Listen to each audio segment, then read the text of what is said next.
নমস্কার বন্ধুরা, আমি ববি উপবনে আপনাদের সবাইকে স্বাগত জানাই।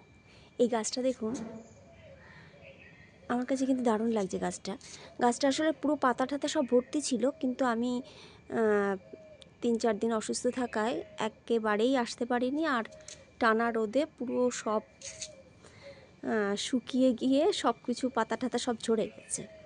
তারপর আবার যেই জল দেওয়া শুরু করলাম, আবার তাজা হয়ে গেছে গাছটা। তো এটা হলো ডক্টর রাও। এর পাতাগুলো ভ্যারিগেটেড, দেখুন নতুন পাতা আবার বেরোচ্ছে, সাথে ফুলগুলো কি অসাধারণ লাগছে দেখতে। কালারটা দেখুন, ঠিক লালও না আবার পিঙ্কও না, পুরোপুরি পিঙ্কও বলা যাচ্ছে না, পিঙ্ক আর লাল মেশানো। এই দেখুন, ভীষণ সুন্দর লাগছে গাছটা। এর একটা বড় গাছ আছে, আমি ওখানে রেখেছি ওই ওপরে, এই যে লম্বা মতন, এইটা হচ্ছে সেই ডাক্তার রাওয়ের বড় গাছটা।